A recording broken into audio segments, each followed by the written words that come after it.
à ce numéro de GCK au quotidien, une présentation spéciale qui met en évidence la puissance et la présence de Dieu à la croisade mondiale avec Kumuyi.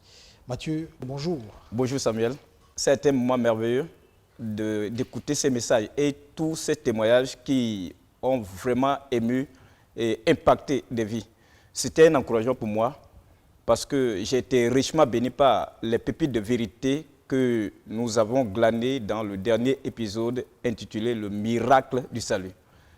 Mais je suis excité car nous allons entendre aujourd'hui parler de cette douce et éternelle liberté dont nous sommes en Christ. Le serviteur de choix, c'est-à-dire choisi par Dieu, qui est le pasteur Dr. W.F. Kumuyi, c'est un évangéliste international qui a prêché, servi, exercé son ministère de plus de 40 ans aujourd'hui et il a touché des multitudes par le monde entier.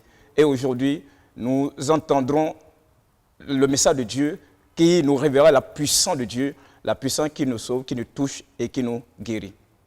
Jésus répondit et leur dit, en vérité, je vous le dis, quiconque, un dirigeant des Juifs comme Nicodème, quiconque, une femme populaire parmi les enfants d'Israël, mais qui vit une vie défaite, une vie pécheresse, une vie comme toute autre personne, quiconque se livre au péché, il peut participer à leur synagogue, il peut être dans une assemblée, notre assemblée, il peut être dans une église, participer au culte d'église partout, il peut avoir un nom chrétien entre griffes comme William, comme Étienne, comme Joseph, comme Joséphine, comme Marie, il peut avoir un titre comme peut-être qu'il a fréquenté un établissement où il a étudié la Bible et il a eu des diplômes après ça. Quiconque se livre au péché est un serviteur esclave du péché. Quiconque pratique le péché maintenant. Voici le moment de la vérité. Regarde ta vie.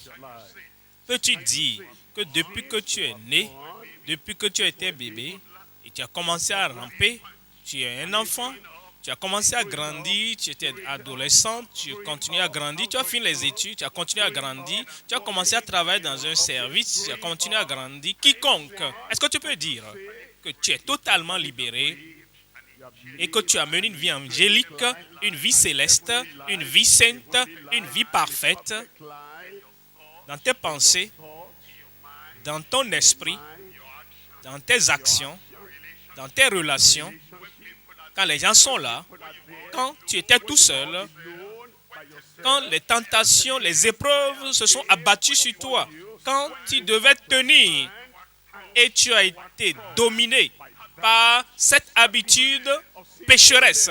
Est-ce que quelqu'un peut dire là, comme les enfants d'Israël, nous n'avons jamais été esclaves, nous n'avons jamais péché, nous n'avons jamais rien fait de mauvais. Maintenant, quiconque pratique le péché est esclave du péché. Alors, verset 35, le Seigneur dit, et le serviteur ne demeure toujours pas dans la maison. Il y a une demeure éternelle. Il y a une maison éternelle. Il y a un ciel éternel. Et le serviteur, l'esclave du péché, celui qui est lié par le péché, celui qui est enchaîné par le péché, et il y a une corde du péché, un petit péché, une grosse corde de gros péché, privé au public, personnel ou bien connu aux autres. Le serviteur ne demeure toujours pas dans la maison, mais le Fils, il demeure pour toujours. Le Fils est là pour nous affranchir et le Fils est là pour t'affranchir. Il dit en Marc 10, 36, il vint à Jéricho et comme il sortait de Jéricho avec ses disciples, une grande foule, l'aveugle, le Bartimée, fils de Timée, était assis au bord de la voie, mendiant. Et c'est là que l'homme s'arrête. S'il reste aveugle, finalement, il sera un mendiant. Il peut ne pas mendier à manger, il peut ne pas mendier pour une position, il peut ne pas mendier pour une autorité. Finalement, il y avait cet homme. Il était riche. Il avait toutes choses à sa disposition. Parler des richesses, parler des maisons, parler des biens immobiliers, parler d'autorité, parler de pieds longs, parler des contacts. Il avait tout. Mais il était aveugle à la vie éternelle. Finalement, il est mort. Et quand il s'est retrouvé dans l'au-delà, il a commencé à mendier. Il a dit, Père Abraham, je t'en supplie, si nous restons aveugles physiquement, spirituellement, sur le plan intellectuel, sur le plan émotionnel, moralement, si nous demeurons aveugles, finalement, nous deviendrons mendiants. Alors il cria, Jésus, Jésus, fils de David, aie pitié de moi. Je n'ai pas de mérite, mais je viens pour ta miséricorde. Est-ce que quelqu'un qui vient pour la miséricorde aujourd'hui? Est-ce que quelqu'un vient pour la miséricorde aujourd'hui? C'est comme ça que nous sommes sauvés, c'est la miséricorde de Dieu. C'est comme ça que nous sommes guéris, par la miséricorde de Dieu. C'est comme ça que nous sommes délivrés, par la miséricorde de Dieu. C'est comme ça. Il nous amène et nous prépare pour le ciel. C'est par la miséricorde de Dieu. Vous savez, en tant qu'être humain, nous nous retrouvons parfois pervertis par différentes situations au fil des ans qui nous ont coûté la vie. Nous avons essayé différents remèdes, des livres d'auto-assistance, des plans de 30 jours, des bonnes vieilles méthodes du Nouvel An. Peut-être même vous avez essayé diverses formes de connexion spirituelle. Mais aujourd'hui, je suis ici pour vous encourager et vous dire qu'il y a de la lumière au bout du tunnel.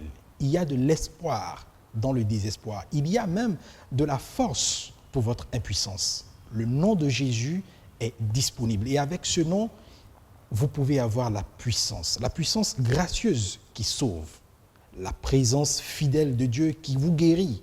Je vous invite à présent à écouter Jésus répondre à votre appel à la liberté.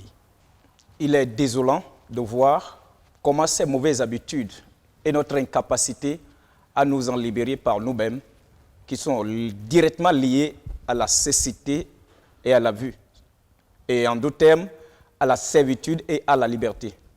Voici 5 choses dont je veux que vous vous souveniez pendant que vous vous intériorisez tout ce qui a été partagé. Premièrement, il y a la miséricorde pour les aveugles. Deuxièmement, Jésus peut et veut vous libérer et vous garder libre. En troisième lieu, si je reste lié à mon péché et à mes mauvaises habitudes, je resterai spirituellement aveugle. Et quatrièmement, si je demande la miséricorde, le pardon, Dieu peut être délivré, il le fera. Et enfin, il y a une demeure éternelle pour quiconque croit au Seigneur Jésus-Christ. Continuez à écouter le pasteur Dr.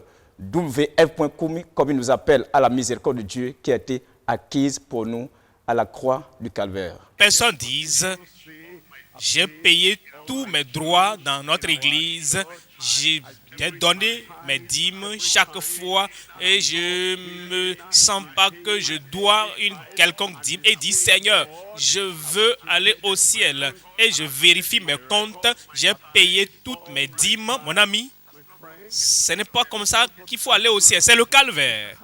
Ce n'est pas ce qui t'amène au ciel, c'est la miséricorde de Dieu. Le salut vient sur la base de la miséricorde de Dieu. Et cette miséricorde vient pour toi aujourd'hui. Mais si tu te tais, si tu fermes ta bouche, si tu baisses la tête, et les autres disent au Seigneur, je suis là, je veux le salut, je veux le pardon, je veux la rédemption. Et toi, tu dis, moi je suis un homme d'église, je suis une femme d'église, moi j'étais né chrétien.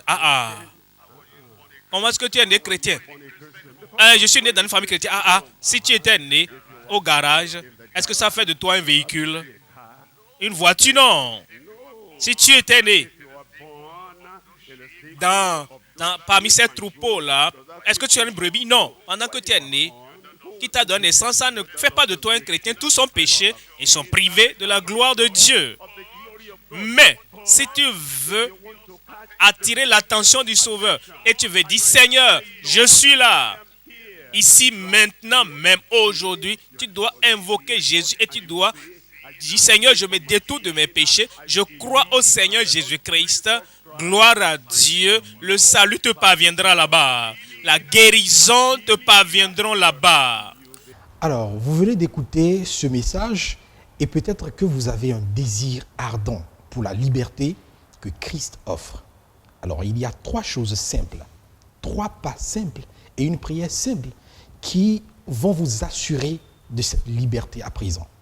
Premièrement, acceptez votre besoin du Sauveur. Deuxièmement, confessez vos péchés et tournez votre cœur vers lui. Troisièmement, croyez au Seigneur Jésus-Christ et recevez son offre gratuite de salut. Et si vous avez fait ces 3 choses, je vous invite à présent à faire cette prière avec moi. Dites, Père, je te remercie d'avoir envoyé ton Fils Jésus-Christ mourir pour mes péchés. Je reçois le pardon de ton Fils et la liberté que le calvaire a acquis pour moi. Merci pour ma foi trouvée et le pouvoir de mener cette vie nouvelle. Si vous avez répondu à l'appel de Dieu au salut, bienvenue alors dans la famille de Dieu. Nous voulons vous accompagner dans cette nouvelle décision et vous aider dans votre nouveau voyage vers le ciel. Nous aimerions que vous trouviez une église biblique afin de pouvoir vous édifier et vous assurer de ce que vous marchez vers le ciel. Nous aimerions aussi que vous nous rendiez visite sur notre site web www.dclm.org/connect et partagez avec nous votre nouvelle décision de suivre le Seigneur Jésus-Christ. Et surtout, merci de faire partie désormais de cette aventure de GCK au quotidien. Nous allons publier de façon quotidienne ces capsules vidéo pour garder, renforcer votre foi et vous assister, vous permettre de grandir dans la foi avec le Seigneur. Si vous avez été touché par notre prédication, nous vous invitons à nous laisser en commentaire vos réactions et à partager vos témoignages avec nous. Continuez par nous suivre sur les réseaux sociaux et surtout à nous aider à diffuser à travers le monde ce message du salut. Nous vous invitons également à prendre rendez-vous pour la prochaine édition de la Croisade mondiale avec Kumuyi du 22 au 27 septembre 2022. Chers amis, merci de nous avoir suivis. Prenez le rendez-vous pour le prochain numéro. Que Dieu vous bénisse.